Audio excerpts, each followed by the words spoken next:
Hello class, this is Econ 510 Managerial Economics class. Today is February 22nd, Tuesday. The class will discuss the second half of chapter 6. Today, we are going to cover the second half of chapter 8. So this week, we discussed the short-run cost and the output decision by the firm. So far, we relate the average total cost, average variable cost, average fixed cost to the marginal cost and fixed cost. So today we are going to define this marginal revenue and explain why it is constant in perfect competition. We state how firms determine the profit maximizing level of output and explain why profit is maximized at the production level. We also explain why marginal cost curve above the average variable cost curve is the firm short-run supply curve. Here is the order of today's video clip. 1. Determining a firm's returns to scale. 2. Understanding short-run and long-run average cost curves. 3. Understanding the difference between cost curve and movement along the cost curve. 4. Comparative markets and fairness. 5. Comparative markets and the accounting cost. 6. Perfect competition and invisible hand. 7. Perfect competition, section 2.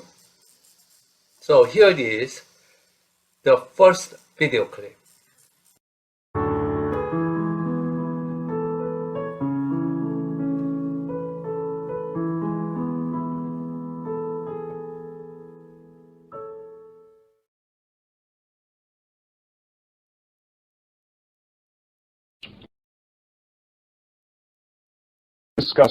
In the last lectures, we discussed the first problem that the firm faces in the long run.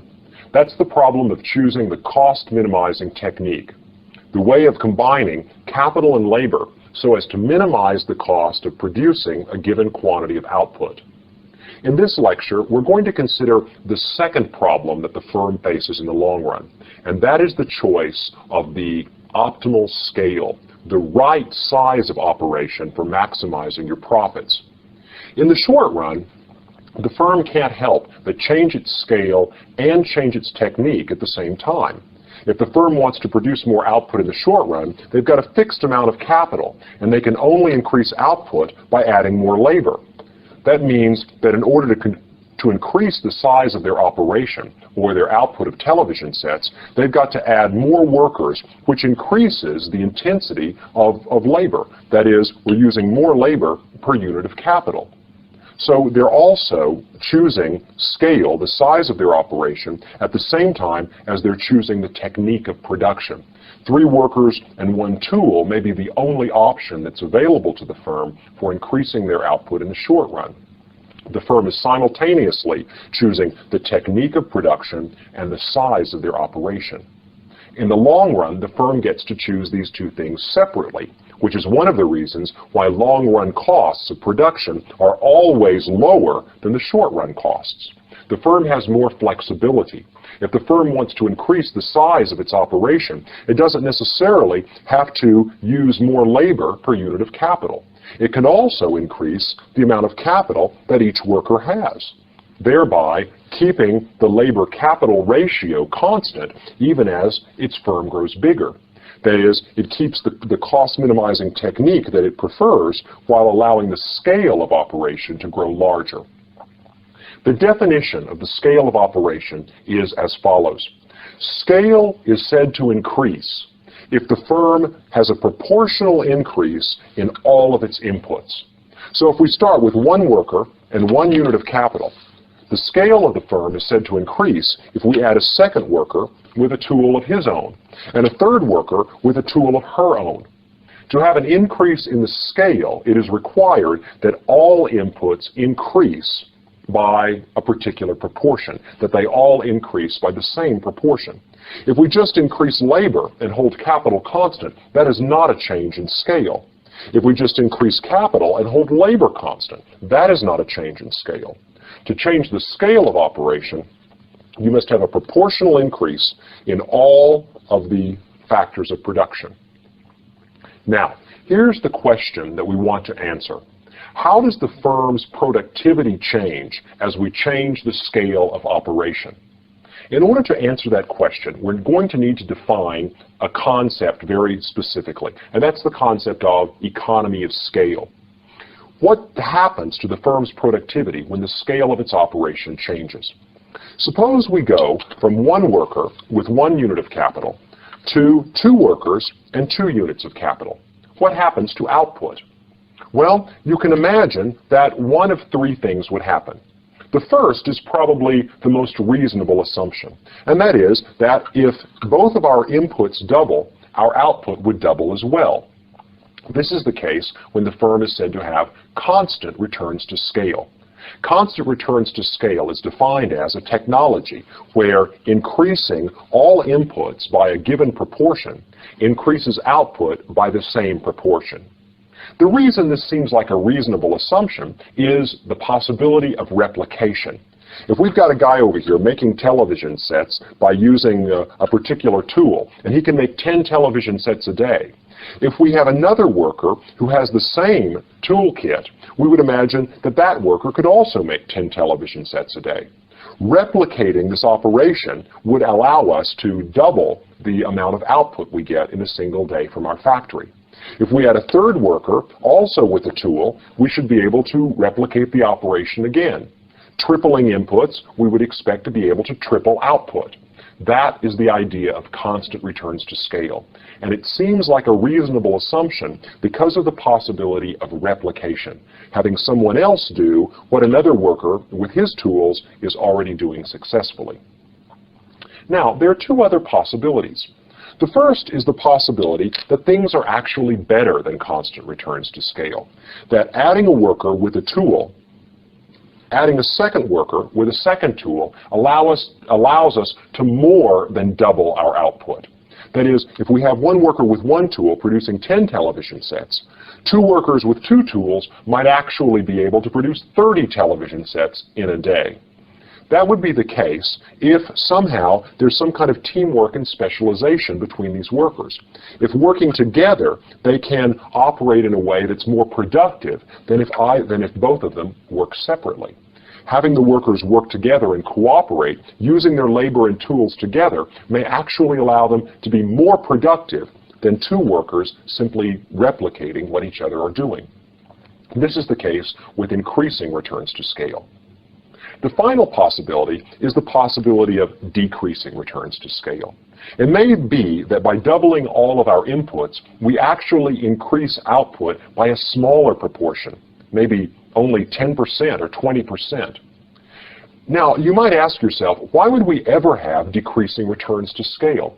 What could ever lead to a situation where 2 workers with 2 tools would do less productive work than they could do if they were working separately?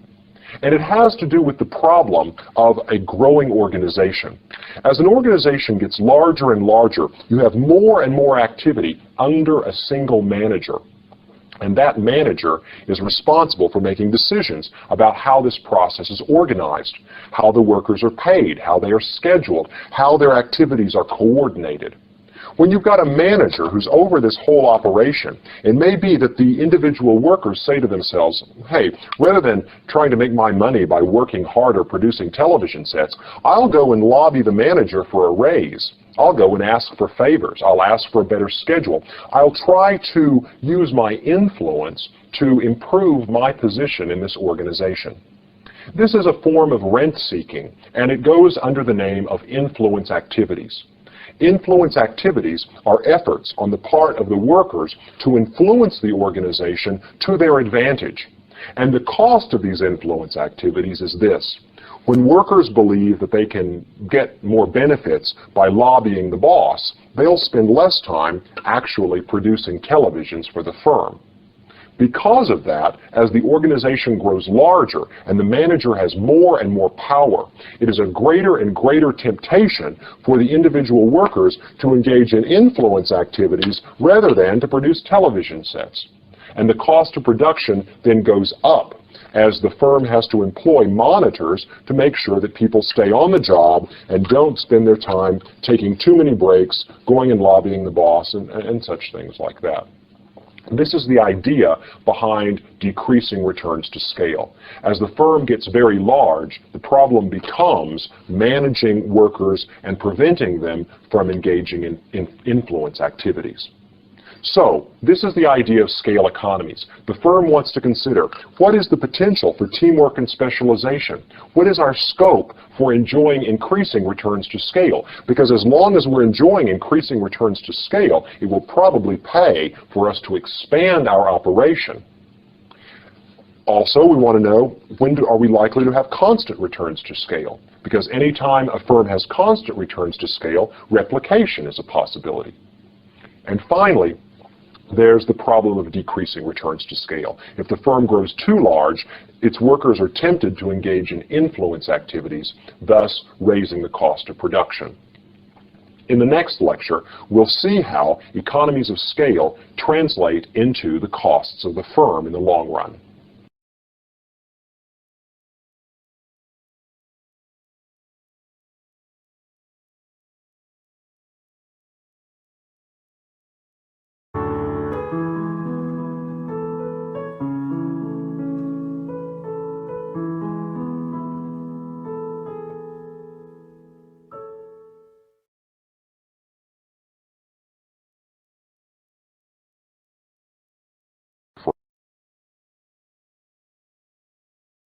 And we're back with cost curves, and we're going to take it slow here to try to clear up some confusion that I know I suffered in my economics class that maybe we can spare you from. And this is the confusing question of the relationship between the short run and the long run cost curves.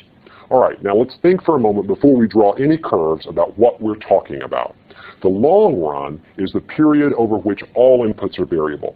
When I draw a long run cost curve, I'm assuming that the firm can change anything that it wants to. Labor, capital, the combination of labor and capital, the scale of output, any of that stuff can be changed when we draw the long run average cost curve.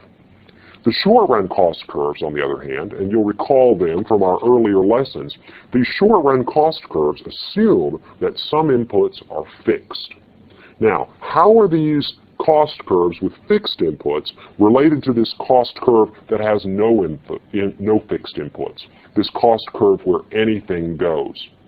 The relationship works like this. Let's suppose we have a firm that has a long-run average cost curve. And let's suppose the long-run average cost curve for this firm has a U-shape. What this U-shape means is this. It means that at first the firm experiences decreasing returns to scale, or increasing returns to scale, that cause the average cost to decrease. Over this region right here, the firm has increasing returns to scale, and the average cost of production is falling. At the bottom of this curve, it's temporarily flat, maybe just for an instant, and that's the point of constant returns to scale.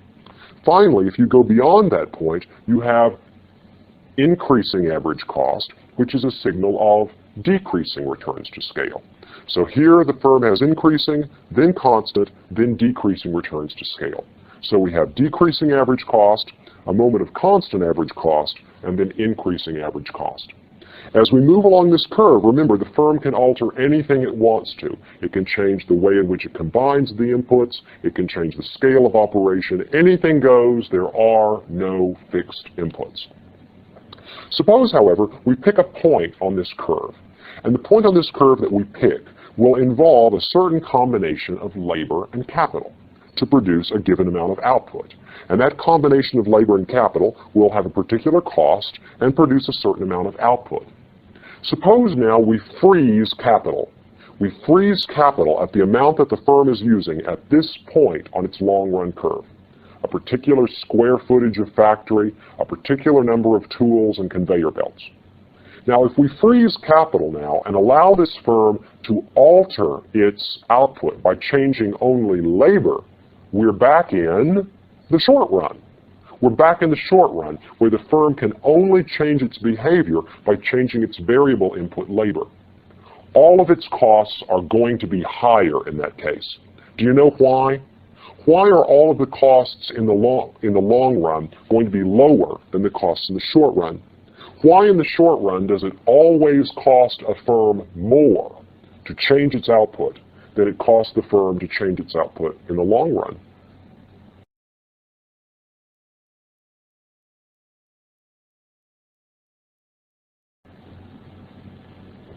The answer is, in the long run, the firm has more options. The firm can combine labor and capital so as to minimize costs.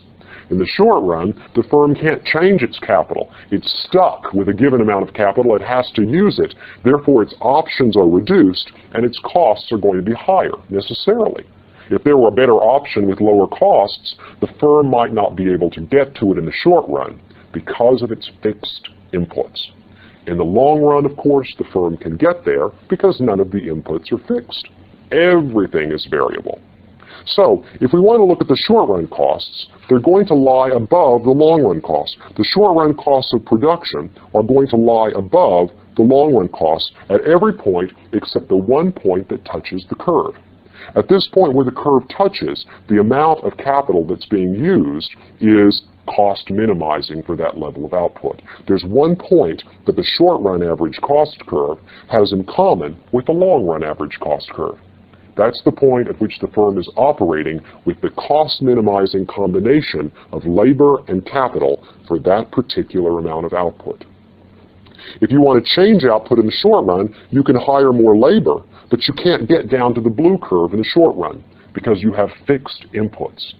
Therefore, in the short run, you're stuck with higher costs.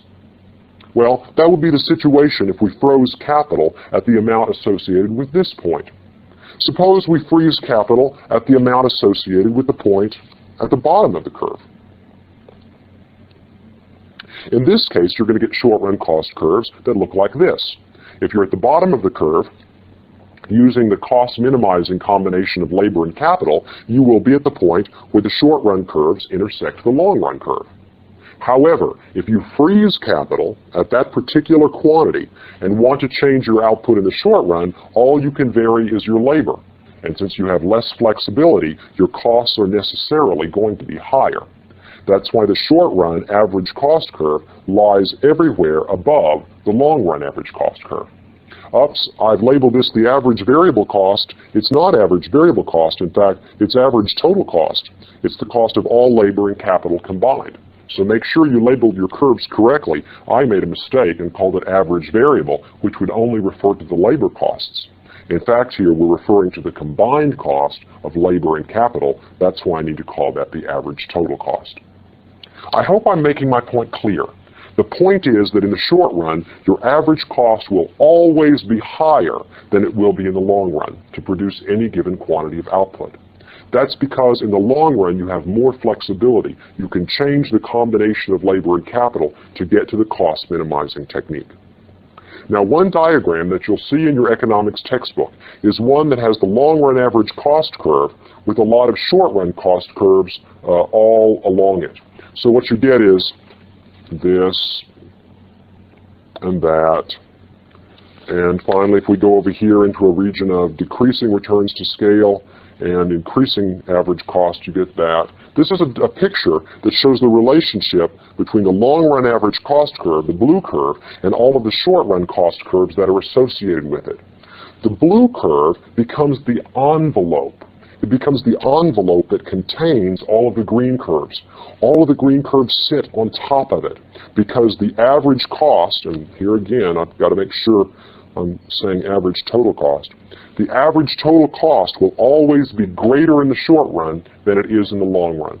And that's quite simply because in the long run you have more flexibility. By changing labor and capital together, by finding the cost minimizing technique, you can always lower your costs in the long run. Unless you happen to be right at this point of tangency, right at the point where the firm has just the right amount of capital to be cost minimizing even in the short run. If you start at a point on this curve and then change only labor, costs will be higher. But if you happen to be at the point that's tangent to the blue curve, that means that you've got just the right combination of labor and capital in the short run to be cost minimizing. In the long run, you wouldn't want to change anything to produce that particular quantity of output. One more thing to notice that's kind of a technical thing that students sometimes have trouble with this material, and that is when you're drawing the short-run cost curves in relation to the long-run cost curve, notice that it's only at the very bottom that the minimum average total cost in the short run is the same as the point of tangency. It's only at the very bottom that that happens. Otherwise, if you look up here at a point where the long-run average cost curve is downward sloping, the bottom of the green curve is not going to be where it touches the blue curve. That's because the tangency is at a point where the blue curve is downward sloping. The point where the two curves coincide is going to be at a point where the green curve and the blue curve are touching and they share a downward slope. Over here they touch and they're sharing an upward slope. So when you draw these curves, you want to be careful. So what's the intuition of that? What's the intuition? Why is the point where they touch not always the minimum point? And I guess the answer has something to do with the way fixed costs work. You can always decrease your costs a little further by increasing labor productivity in the short run, or over here, if you're at a point where labor productivity is now, you've got diminishing returns to scale, you want to back off a little bit to get to the point of minimum. But I'm not sure that it's a bit of a subtle point, and it's not something that you probably need to fret too much over right now. The point that I'm trying to make is the key to understanding this diagram is the relationship between costs in the long run and costs in the short run. Costs in the short run are always higher because in the short run you have fixed inputs and you can't necessarily get to the cost minimizing technique. Costs in the long run are always lower because you have more options and can therefore more likely get to the cost minimizing technique. We've looked at three extreme cases of the long run average cost curve. In one case, we had increasing returns to scale for every level of output. In another case, we had constant returns to scale for every level of output. And finally, in the third case, we had decreasing returns to scale. Now, it will seem apparent that not every technology is going to have constant increasing or decreasing returns throughout. In fact, it's probably unreasonable to expect that each technology would not have some range of each of these. That is, for most technologies, whenever a firm is small and growing, it will be experiencing some increasing returns to scale as workers and tools are used with teamwork and specialization. At some point, constant returns to scale will occur, and as the operation grows still larger and problems with coordinating and management begin to arise, then decreasing returns to scale will then kick in. If this is the case, and this is what economists usually believe is true with firms, that there is increasing returns to scale at the beginning, then constant returns to scale at some point, and finally decreasing returns to scale as the firm grows larger, then the long-run average cost curve will have the U-shape that I'm showing right here. The U-shaped long-run average cost curve represents a technology that has increasing returns to scale, then constant returns to scale, and then decreasing returns to scale. As a quick review, let's see how the scale economies relate to the shape of the average cost curve. Whenever there are increasing returns to scale due to teamwork and specialization, the average cost of production is diminishing. If the firm is producing only a few units, there's not a lot of scope for teamwork and specialization. But as output expands, workers and tools can be used in conjunction with each other in a kind of complementary way with teamwork and specialization, and as productivity increases, the cost of production is falling. Finally, at some point, constant returns to scale will kick in. That is, the scope for teamwork and specialization has played out. It's been exhausted. And now, here at the bottom of the average cost curve, where it's flat for just an instant, the firm has constant returns to scale. That is, expansion leaves the average cost constant. However, if the firm continues to grow, that is, if output continues to expand, the capital and labor needed to expand output is now making the organization so large that the firm begins to have some of those management problems we talked about earlier, influence activities and rent seeking within the firm that take away from productivity. Beyond this point, we find then that the average cost of production begins to rise again because proportional expansion in all inputs results in a less than proportional expansion in output, which means the average cost of production is rising. So the region of increasing returns to scale, where the average cost is falling, constant returns to scale at the bottom, where the curve is flat, if only for an instant, and then decreasing returns to scale as the average cost begins to rise again. Let me introduce one more concept that will become important later when we talk about the long run and how firms enter and leave the market.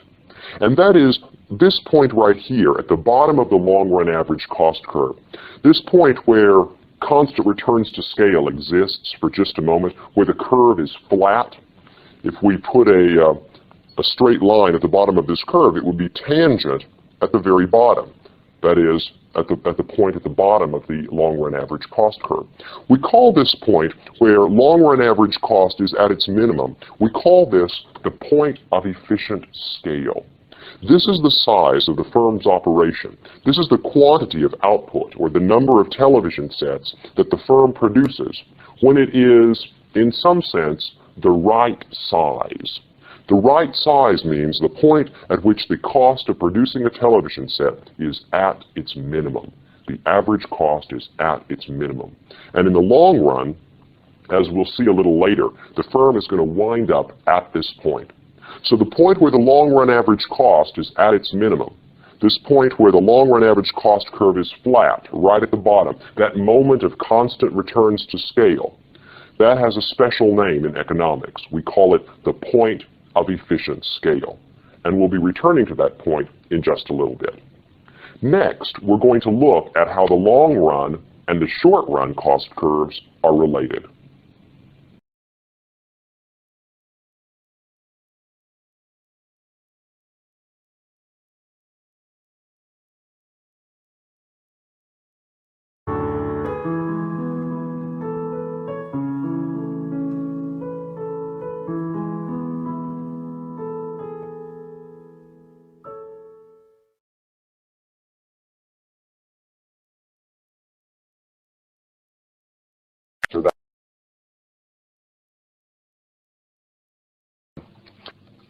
Another question that students ask is, when do you move along the cost curves and when do the cost curves shift? Let's see if I can answer that one. Over here, we have the long run and the short run cost curves, and I've reproduced them over on the board so that we can talk about them. First, anything that changes the price of the firm's product is going to cause a movement along the cost curves. Remember, you can never shift a curve by changing what's on one of its axes. You can only shift a curve by changing something that isn't in the picture. You can only shift a curve by changing something that you're holding constant when you draw the picture. So if the price of the firm's product changes, you will move along the curve. In the short run, the firm will move along the short-run marginal cost curve, and in the long run, the firm will move along the long-run marginal cost curve as the firm expands its output. However, if you change one of the things that's held constant when you draw this picture, then you'll shift the whole set of curves. For instance, let's suppose that the price of the firm's inputs increase. Let's suppose that the price of labor and capital increases. In that case, what will happen to the cost curves is this. The whole set of cost curves will shift upwards, representing an increase in the cost of producing any given quantity of output. If the price of the inputs falls, then the cost curves will all shift downwards, representing a reduction in the cost of producing any quantity of output. The next thing that could shift the cost curves would be a change in technology. If the firm's technology improves, that is, if it can make more output with a given amount of input than before, then the cost curves will shift downwards, because now the firm can produce its target level of output with less input, and therefore at lower cost. So the thing that will shift the cost curves will be a change in the price of the firm's inputs or a change in the firm's technology. One more thing to point out. I told you a moment ago that when the firm moves into the long run and changes its quantity of capital, there is a shift in the short-run supply curve. That shift occurs not because the short-run marginal cost curve actually shifts, but because the firm moves from one short-run marginal cost curve to another short-run marginal cost curve. Remember, anytime you change the amount of the fixed input, you have to change the short-run marginal cost. The short-run marginal cost is based on labor productivity, which depends on the amount of tools or capital that the workers have to work with. Anytime you pick a point on our blue long-run average cost curve, anytime you pick a point, you can hold capital constant and draw a new green curve that's tangent at that point. If firms acquire more capital in the long run, they're going to be moving from this set of short-run cost curves to another set of short-run cost curves at a different point on the long-run average cost curve. So it's not that the green curve actually shifts for a single firm, it's that you move from one set of short-run cost curves to another set of short-run cost curves.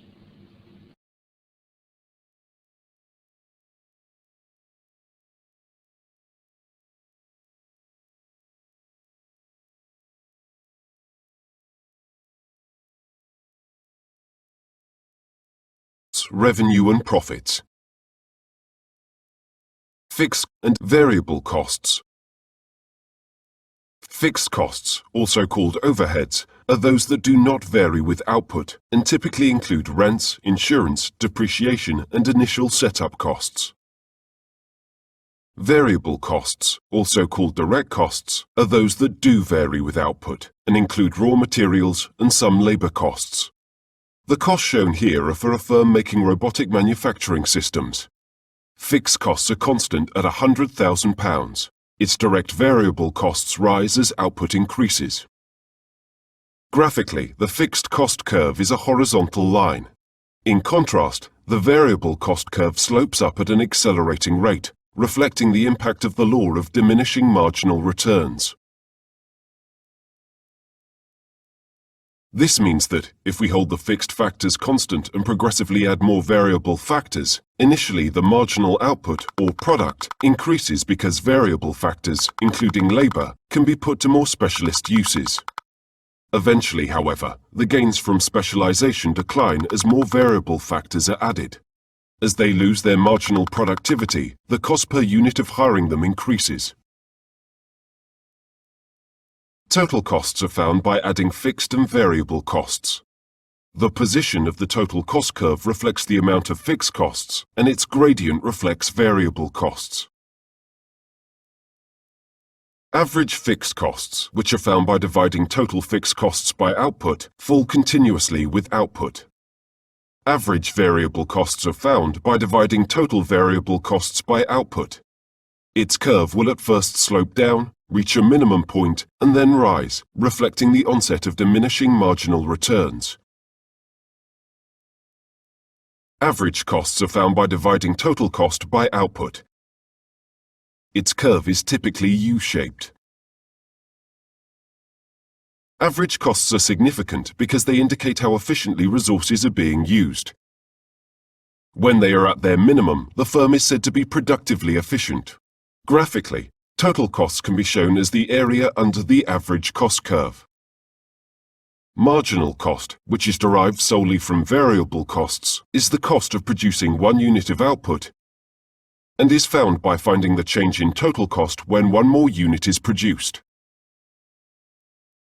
The marginal cost curve falls briefly at first, then rises, reflecting the effect of diminishing marginal returns. It will cut average cost from below and will be minimized at that point. When marginal cost is below average cost will be falling, and when it is above average cost will be rising. The marginal cost curve is significant because a firm's decision to supply is taken at the margin. Hence, the marginal cost curve is the firm's supply curve. Revenue provides income to pay for production costs and derive a profit. Total revenue is found by multiplying price by the quantity sold. Average revenue is found by dividing total revenue by the quantity sold and is equivalent to the price of the product. Average revenue equals price times quantity, Q divided by Q, which gives price P when the Q's are cross-cancelled in the equation. Marginal revenue is the revenue generated from selling 1 extra unit of a good or service. Assuming P and Q are inversely related, initially total revenue increases with output, but at a decreasing rate, eventually reaching a maximum and then decreasing to become negative. As output increases, both the average and marginal revenue curve slopes downwards, but the marginal slopes down at twice the rate of the average. Total revenue is maximized when marginal revenue is 0. Profits are maximized at the output where marginal revenue equals marginal cost. At this point, marginal profits will have reached 0. Graphically, supernormal profits exist when the area of total revenue is greater than the area of total cost. Using the total cost and revenue curves, profits are maximized where the gap between them is the greatest. Profits can increase either when revenue increases or when costs fall. If fixed costs fall, the average cost curve falls, and when marginal costs fall, both cost curves will fall. Finally, a firm will shut down when revenue drops below average variable cost and will break even when revenue covers all average costs. Hence, a knowledge of costs and revenue is an essential starting point for understanding the behavior of firms as they try to maximize profits.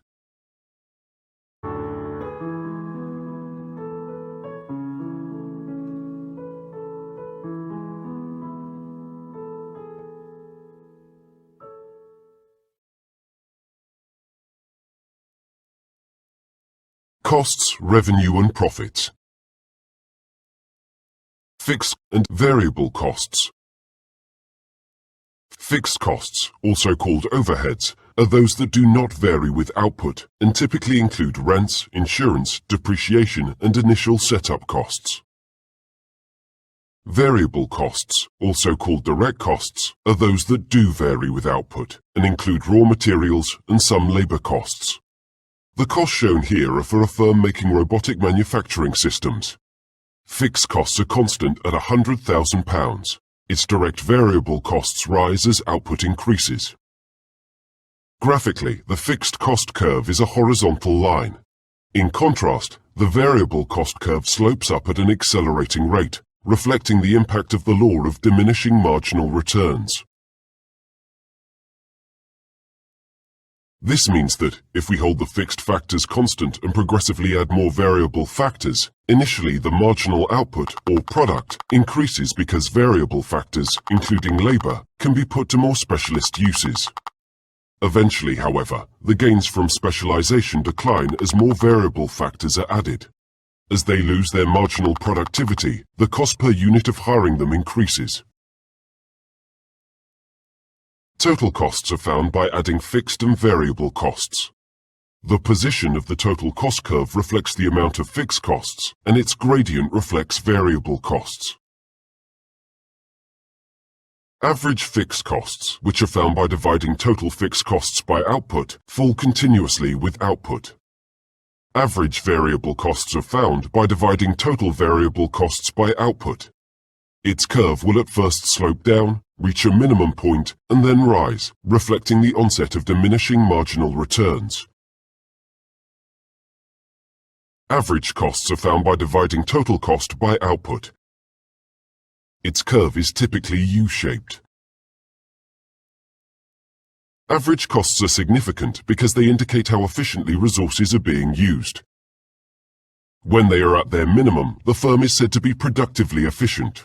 Graphically, total costs can be shown as the area under the average cost curve. Marginal cost, which is derived solely from variable costs, is the cost of producing one unit of output and is found by finding the change in total cost when one more unit is produced. The marginal cost curve falls briefly at first, then rises, reflecting the effect of diminishing marginal returns. It will cut average cost from below and will be minimized at that point. When marginal cost is below average cost will be falling, and when it is above average cost will be rising. The marginal cost curve is significant because a firm's decision to supply is taken at the margin. Hence, the marginal cost curve is the firm's supply curve. Revenue provides income to pay for production costs and derive a profit. Total revenue is found by multiplying price by the quantity sold. Average revenue is found by dividing total revenue by the quantity sold and is equivalent to the price of the product. Average revenue equals price times quantity, Q divided by Q, which gives price P when the Q's are cross-cancelled in the equation. Marginal revenue is the revenue generated from selling one extra unit of a good or service. Assuming P and Q are inversely related, initially total revenue increases with output, but at a decreasing rate, eventually reaching a maximum and then decreasing to become negative. As output increases, both the average and marginal revenue curve slopes downwards, but the marginal slopes down at twice the rate of the average. Total revenue is maximized when marginal revenue is zero. Profits are maximized at the output where marginal revenue equals marginal cost. At this point, marginal profits will have reached zero. Graphically, supernormal profits exist when the area of total revenue is greater than the area of total cost. Using the total cost and revenue curves, profits are maximized where the gap between them is the greatest. Profits can increase either when revenue increases or when costs fall. If fixed costs fall, the average cost curve falls, and when marginal costs fall, both cost curves will fall. Finally, a firm will shut down when revenue drops below average variable cost and will break even when revenue covers all average costs. Hence, a knowledge of costs and revenue is an essential starting point for understanding the behavior of firms as they try to maximize profits. Just as every consumer has a common objective, maximizing happiness, every producer has a common objective. Producers want to maximize profits. How do I know what profits are? Well, all I have to do as a business owner is to look at how much money has come in, my total revenue determined by how many units I've sold times the price tag I was able to charge for each unit, and then deduct the total cost of production, or the amount of money going out. The problem is that I don't really know much about costs or how to figure them out. Before I can figure out costs, I need to understand something about production and what happens as I pour more resources into the production process, since it's resources that cost money. Let's look at an example. I want to promote economics and how wonderful the subject is, so I need to produce banners that say, "I love economics," and I'm going to post them up everywhere. However, I don't really want to do the work. I'm really better in a supervisory capacity. So right now, I have 0 employees, and with 0 workers, I get 0 output. To get some production, I'll need to hire some workers. This is Lee, my first employee. He can produce 6 banners in a given time period. Lee is good, giving me 6 units, but how can I get more output? I'll need to hire a second employee. This is Angelina, my second worker. When Lee and Angelina work together as a team, 14 banners are produced. The interesting thing here is that when I doubled my workforce from 1 employee to 2, I more than doubled my output. When this happens, that is, when I see increasing returns from my added resource, it actually gets cheaper to produce each unit. Just a little more of the resource adds a lot more output. As a business owner, this is great for me. Now I hire a third employee, Oliver. Note that with the addition of Oliver to the team, I still get more output, but not as large a boost as I got when I hired Angelina. However, since my output's still rising, this time half again as many employees yield half again as much output, so I have constant returns. I will continue to hire workers. An issue arises when I hire my fourth employee, Katie. It doesn't have so much to do with her as a worker since she has the same skill set as my other employees, but rather with the fact that I've been hiring more and more workers, but I haven't acquired more of the non-labor resources like paper, ink, or computers. Now that I've brought Katie in, there isn't enough equipment for each employee to have his or her own supplies, so the employees will have to share. This overcrowding tends to slow things down a bit. I still end up with a bit more production, but if you think about it, I paid the extra money for an additional worker and don't have much extra output to show for it.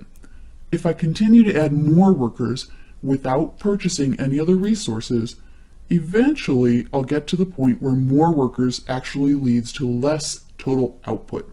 This is not a good scenario for the business owner. Cost per unit goes through the roof if I pay more wages to get less output. Take a look at the data. At first, each worker adds more to the output than the previous worker.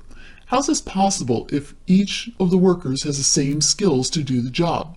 Well, here's the way it typically works.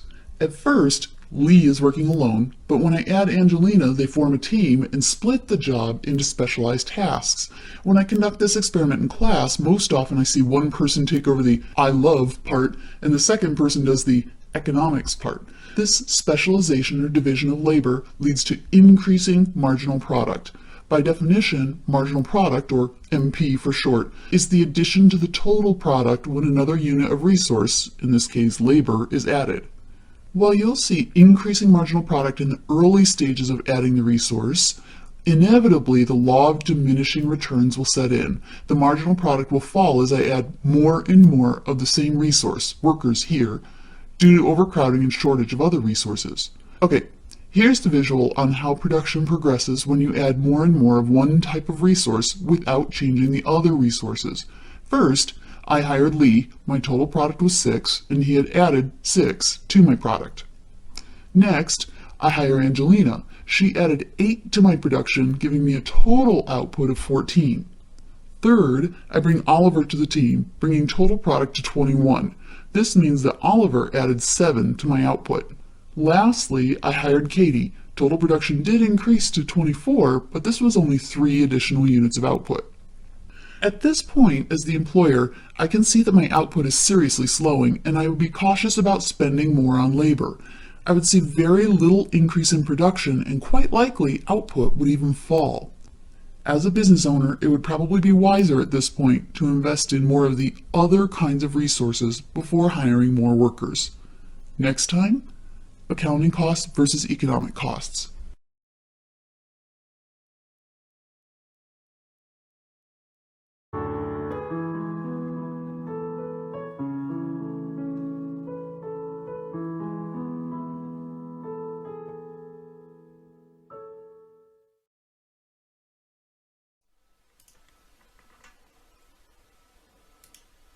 Alright guys, so I want to talk today about something called production functions, or we're going to deal with basically, as you saw in class, a chart where we talk about suppliers and how they produce. Last unit we talked about supply and demand, and now I want to talk a little more about how producers choose to produce in terms of how many workers they might hire, how much of a product they make, what are their costs, their revenue, and those types of things, because we need to have a basic understanding of that to understand how suppliers are going to produce.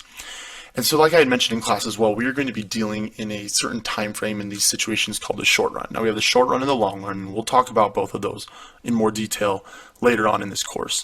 But when we talk about the short run, what we're dealing with is a time period where we have a fixed resource. Normally like our capital, actually we're going to say all really resources are fixed except one variable. And for us, we're going to say that our variable is labor. And what we mean by that is, if you think about our capital like a factory or machinery, I can't necessarily go and build a factory overnight. And so there's going to be a period of time where that capital is fixed. Maybe I don't have the funds right away to build a whole new factory or get a loan, whatever. But to hire another worker, I'm able to do that pretty quickly. And so we're going to say our workers when we put is this in a chart, maybe our variable. we would see that we would increase the number of workers as we go. We might go from 0 workers to 1 to 2 to 3. And for us, we're going to work our way all the way up to 13 and take a look at what that looks like on a chart. See, why do we hire workers? Well, we hire workers in order to make stuff for us. And so that's what we're going to deal with. It's what we call our total product. This is the total amount of a product we can produce at any given number of workers. And so obviously if we have 0 workers working for us, we can't make any product because no one's there to make it. Now, as you see, as we add more workers, we're able to produce more and more. With 1 worker, we can produce 8. With 2 workers, we can produce 21. With 3 workers, we can produce 40. And we see that continue on. Now, what you might notice is a little section down here where actually that we find that our total product is decreasing, and we'll address that here on the next slide. Because what actually might be more important for us to understand than total product is what we call our marginal product. Because our marginal product is the extra or additional output we get whenever we add 1 more variable input. So what it's going to be is our change in our total product when we add 1 more worker. Because if we go from 0 workers up to 1 worker, we add 8 product. So we'd say our marginal product is going to be 8 because we add 8 product by hiring 1 more worker. Now, when we add when we add 1 more unit of variable input, say we jump from 1 worker to 2 workers, we saw our total product go from 8 to 21. But we want to know, what is the change in total product?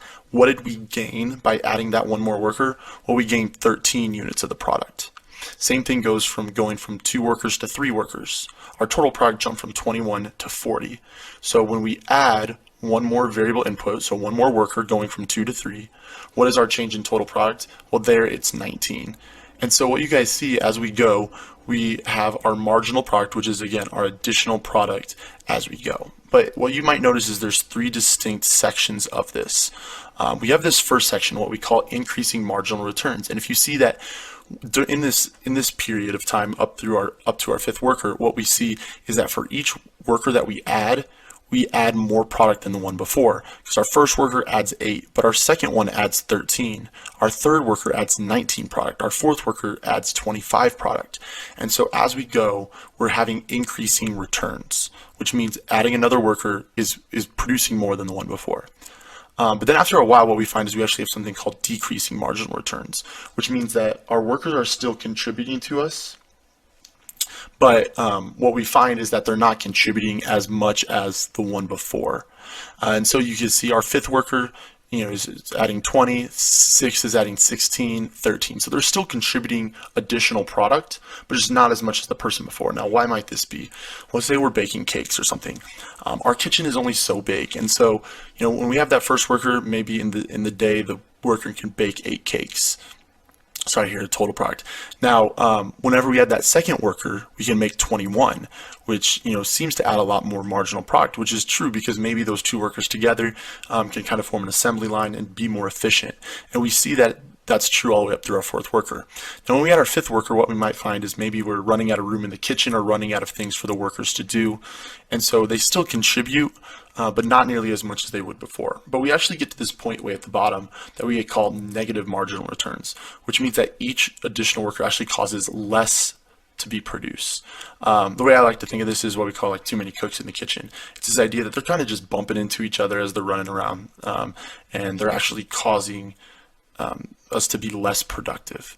Maybe they're getting in the way, or they're just not able to contribute in any way. And it's actually detrimental to the company. And so we see these 3 distinct sections in marginal product. Obviously, with production, we have costs that come along with it. And I want to talk first about our fixed costs. Sometimes you might hear this called overhead.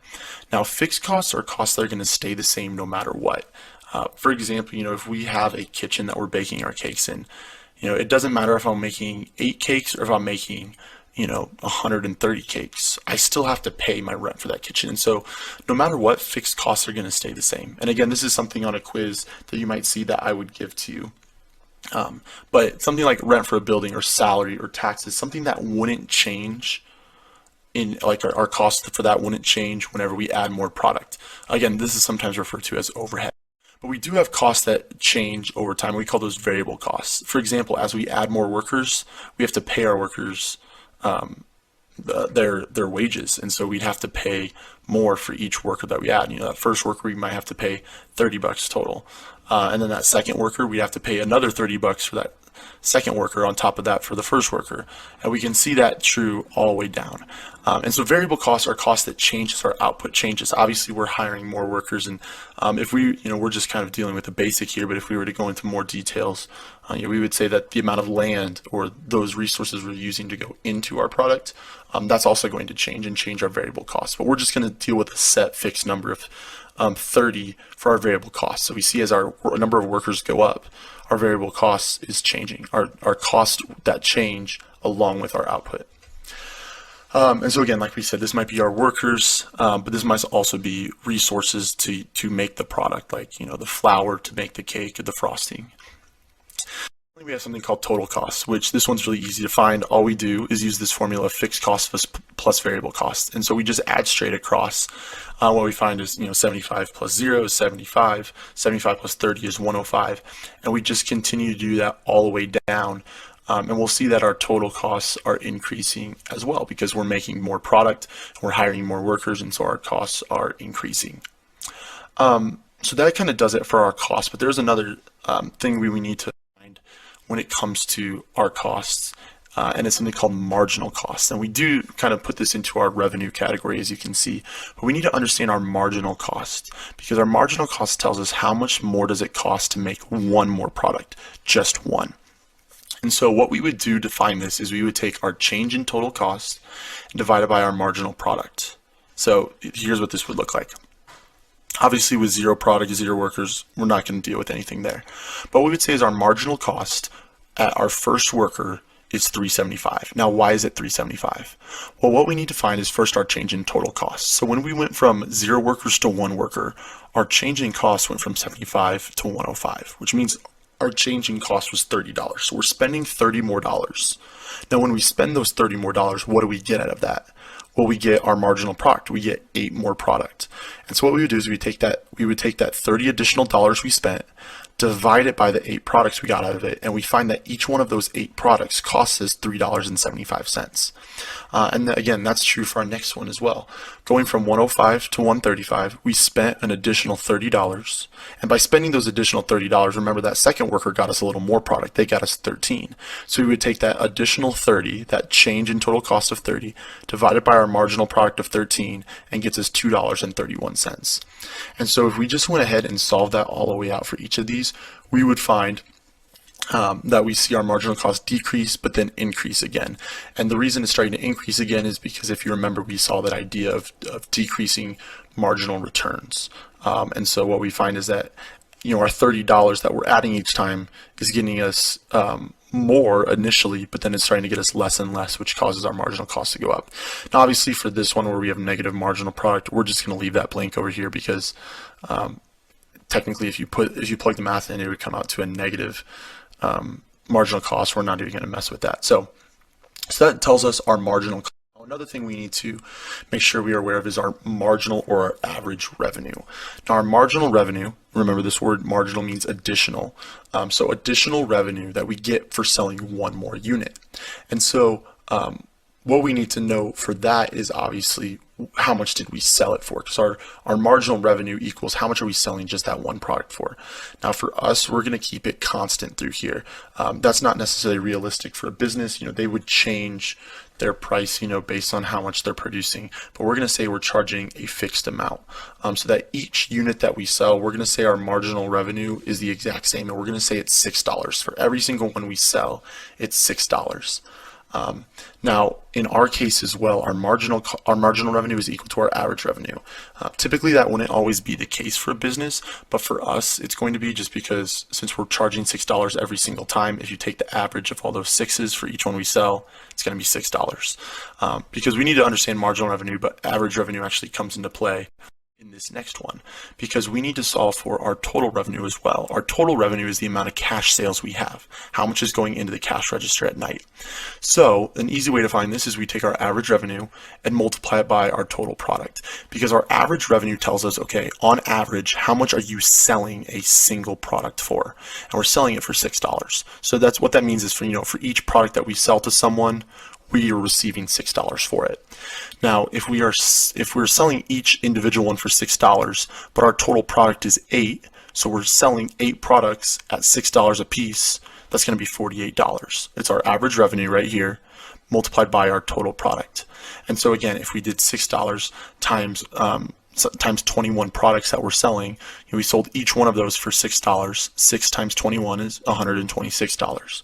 So we would just do that same multiplication all the way through, taking our average revenue and multiplying it out by our total product.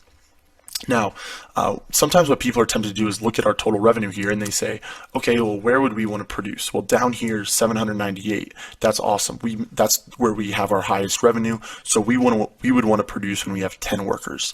But we need to be very careful. We can't make assumptions like that, because what's kind of more important to businesses than total revenue is their profits, because profit is what they actually get to go home with after they pay all the bills. Because what we look at is that total revenue doesn't factor in our costs. This is just how much money is going in the register before we pay our bills. So we take a look at our total profit, and to find our profit, all we do is take that total revenue, what we made total from each product, and then subtract our total cost. So obviously right here with 0 workers, we aren't making any revenue, but we have $75 in costs, and so our profit's actually negative $75. And so we're technically losing money. We're in the red there. Again, total revenue here, 48 minus our total cost of 105. That's still going to yield us a negative amount, negative $57. And if we keep solving for our profits all the way out, we see that number kind of start to increase for a while and then decrease again. Again, that has to do with our total costs increasing, but having those decreasing and those negative returns as well. And so that our profits again show us how much money we get to go home with at the end of the night. Now, if you guys remember from last time we talked about producer surplus, that's basically what this is. Producer surplus is the additional benefit that producers get from selling at a price that's higher than what it costs them. And that's exactly what we're saying here. And so there's 2 specific points I want us to look at when we deal with this chart. First of all is what we call our break-even point. And our break-even point is right here. Why is it right there? Well, that's the point where we cross from a negative profit into a positive profit. That's wherever our profits are positive, where our total revenue is actually finally equal to and then exceeds our total costs. So we go from -9 to 75 right here. Now we also have this point, which is our profit maximizing point, and this is wherever our marginal cost is equal to our marginal revenue, and that's wherever we will maximize our profit. Now, if you're looking at this, what you might see is you might say, hey, there is no point here where our marginal cost is actually equal to our marginal revenue, and you're absolutely right. But what we find here is that at this point of 9 workers, it costs us $5 to make each product. That's what our marginal cost shows us. How much more did it cost us to make a single product? But our average revenue is $6. And so right here at this point, it costs us $5, but we're getting $6 out of it. Now, once we start producing those next 4 products, what we actually find is that it's costing us $7.50 to make, but we only get $6 for each of those. And so we're actually losing $1.50 on each product. And that's, we don't want that, because we actually see that negative $6 reflected right here as our profits drop $6. And so we would maximize our profit right here when we get as close to our marginal revenue or average revenue as possible without going over. And so that would be what we call our profit maximizing point. And you can see our total profit is higher than any other point along here. Now, just a few numbers I want us to take a look at, and these are really simple to solve for, and so I'm just going to run through them quick. One is our average fixed costs.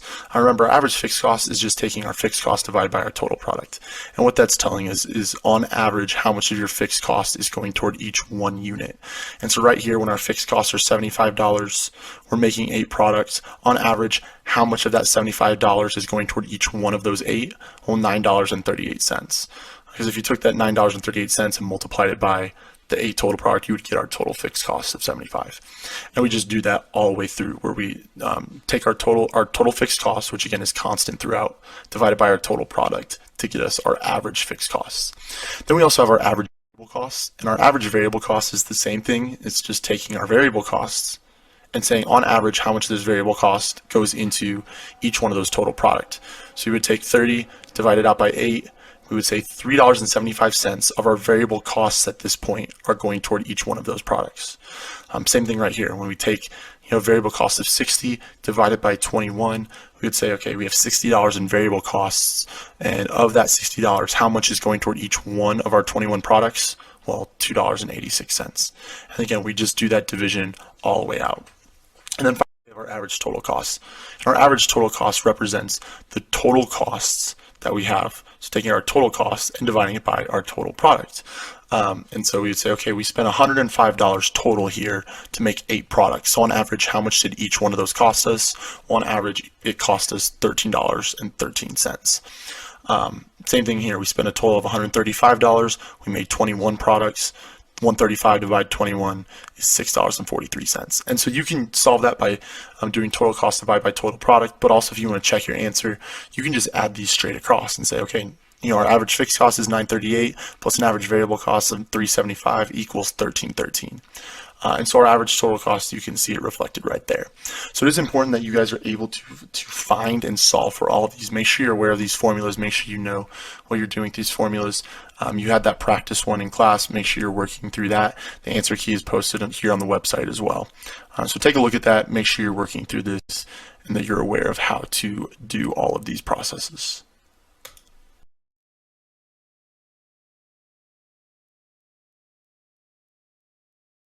Let's say you recently started your own ice cream business. As an ice cream man or ice cream woman, you no doubt have a love for mint chocolate chip, cookies and cream, and yes, even chocolate cherry. Your work brings a great deal of happiness to people's lives. You dream of expanding your frozen empire to surpass all the other greats of the gelato world and make sure that your ice cream is found in every freezer in America. But wait, before you can do all that, you're back with this cart and these ingredients. How can you make them profitable? In this lesson, we're going to look at the short-run costs businesses face. As an ice cream maker, you face plenty of short-run costs. After all, short-run costs are costs that come as a result of fulfilling a current contract. Before you think that you don't have any contracts, look at the line forming outside your window. You have plenty. Of course, getting into the ice cream business wasn't a piece of cake. You had to buy the special churn as well as the space to make the ice cream.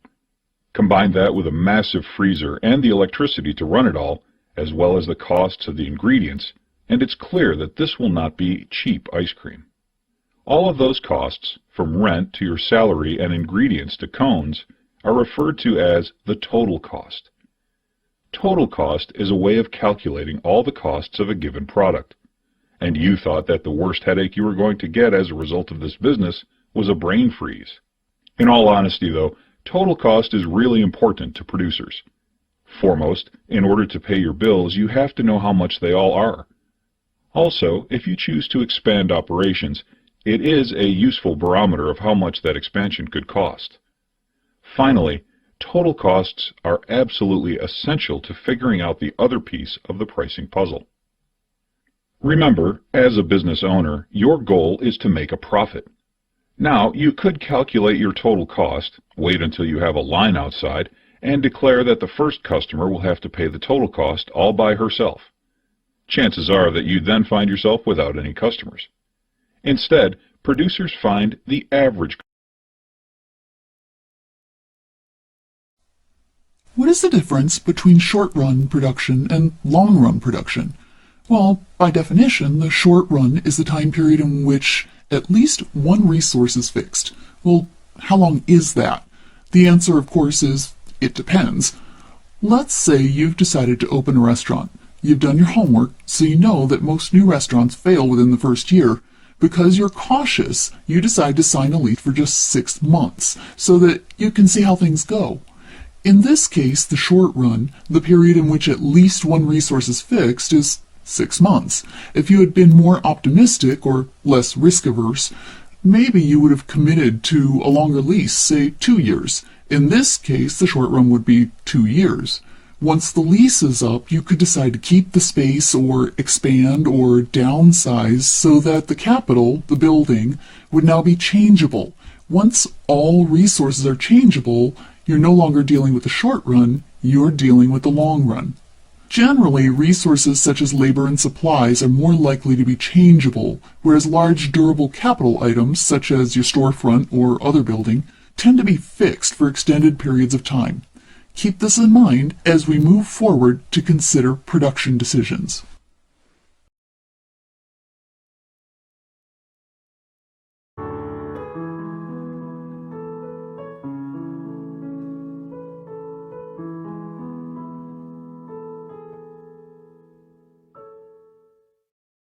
We're going to talk about the factors that can shift a firm's short-run costs of production. To guide us in this lesson, we're going to be looking at Bunny's Bakery.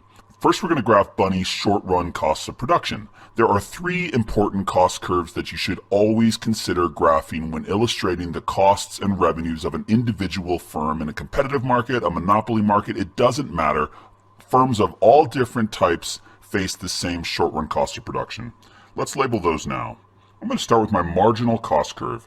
You should have already learned that a firm's marginal cost curve slopes downwards and then upwards, reflecting the law of diminishing marginal returns. At higher levels of output, a firm experiences diminishing productivity from additional units of its variable resource that it employs, therefore the cost of additional units of output increases.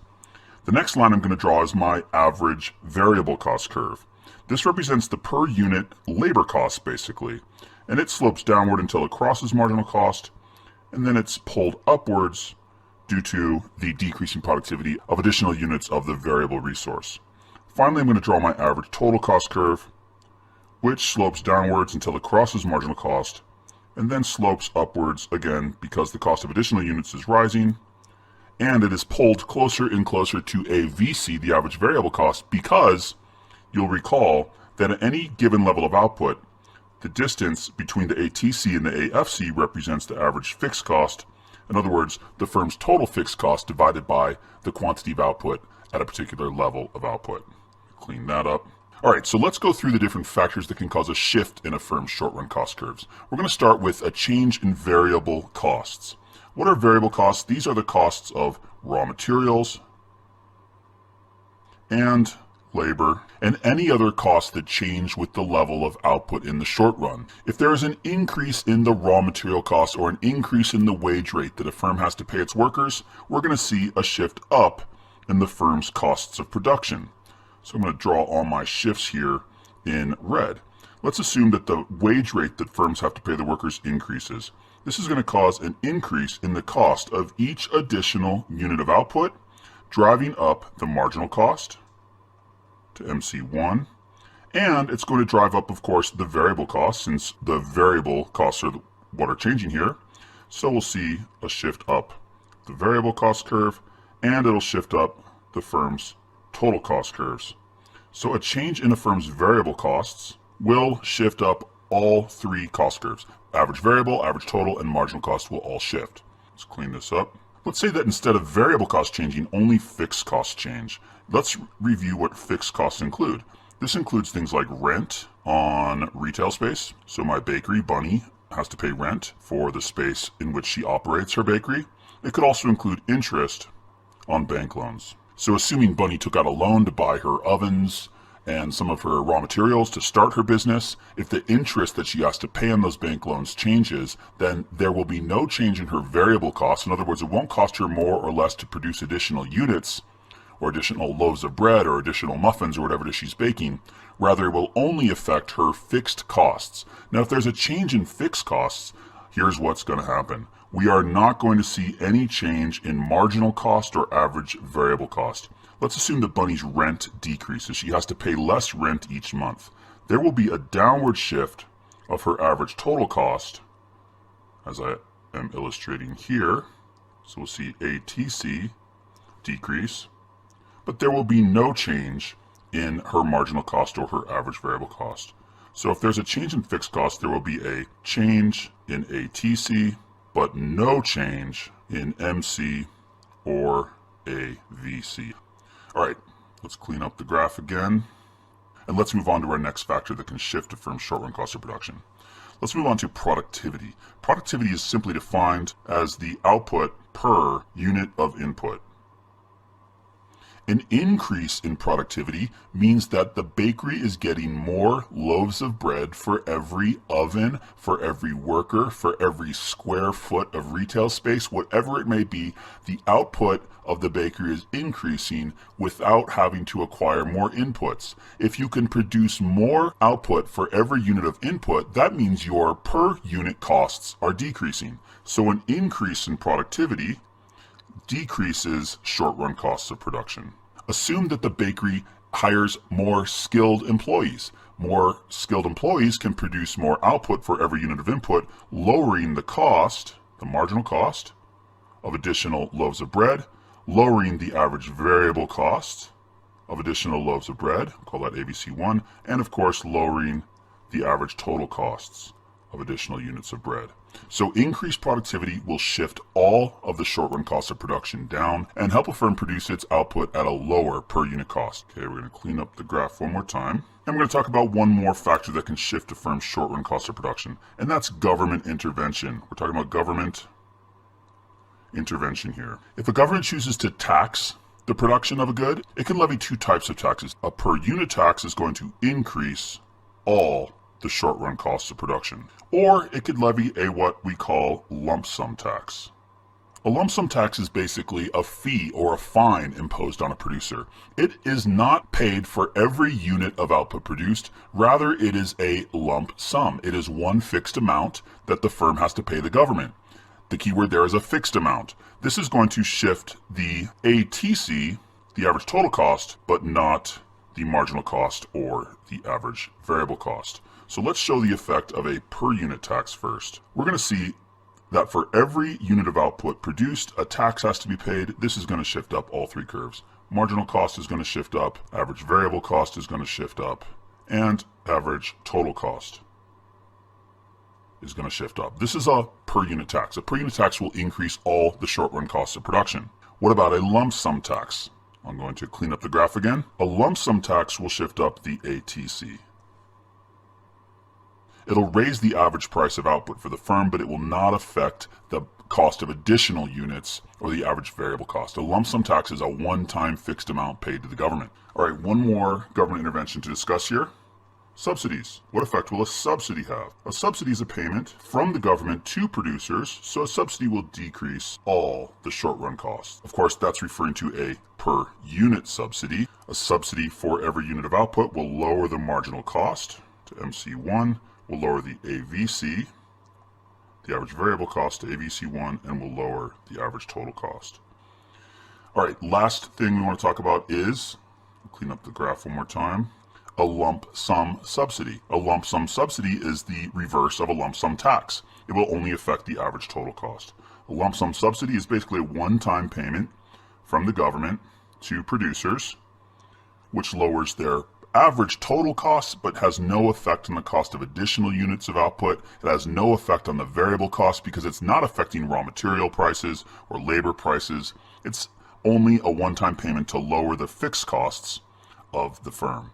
So we've outlined all the factors that can affect a firm's short-run cost of production. A change in variable costs like raw material prices for a bakery, that might be flour or sugar, or labor prices, that would be wages for the workers in the bakery. These will affect all the short-run cost curves. A change in fixed costs will only affect the average total cost curve. Rent on retail space, interest on bank loans. A change in fixed cost shifts the ATC, but not the AVC or the MC. If a producer can get more output for every unit of input, it's going to see its short-run costs decrease. Marginal cost, average variable cost, and average total cost will all decrease. If for some reason productivity decreases, we would expect to see average cost, marginal cost increase in the short run. Finally, government interventions. Taxes, whether they're per unit or lump sum, will shift either all three cost curves in the case of per unit or only the average total cost curve in the case of a lump sum tax.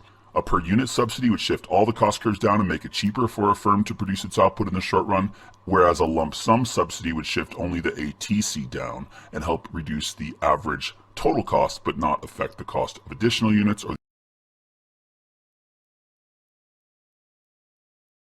You may be familiar with the fact that producers have to pay for resources in order to be able to create their products. From labor to capital to natural resources, producers have to purchase resources to really do anything, and those resources all come with a cost.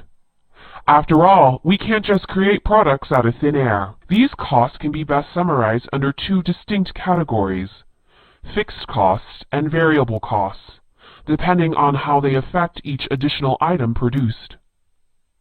Fixed costs are those costs that are fixed whether one item is produced or whether 1,000 are made, whereas variable costs change depending on how many items are produced. If you were to start a company to manufacture tablets, you would have a fair amount of upfront costs. First, you'd have the technical designs necessary to even figure out how to make them. Additionally, you'd have to have a place to make them, as well as the specialized equipment necessary to produce them. In fact, your new tablet company would require various licenses and fees paid to the government to allow you to conduct business. All of these are examples of fixed costs. Notice that these costs don't really change based on the number of items produced. Whether you make one tablet or 10,000, these costs don't change. This creates some interesting economic effects. For many businesses, there are significant barriers to entry because of these fixed costs. For example, producing aspirin is actually pretty cheap. That's why you can buy it for such a low price. In fact, the primary ingredient can be synthesized from certain tree barks. However, any sort of medication requires immaculate conditions for production, no matter how many pills are produced. Also think about if your firm were to research new drugs. In the tablet example, you need technical expertise to be able to essentially copy something that has already been made. You need expertise, but nothing like you would need for researching new drugs. Those researchers can take years to find cures and treatments, and expect to be well paid the entire time. Notice that labor is still a fixed cost here. You have to have the researchers whether you want to make 1 dose or 10 million doses. As a result, the fixed cost of research is massive for pharmaceutical companies. In fact,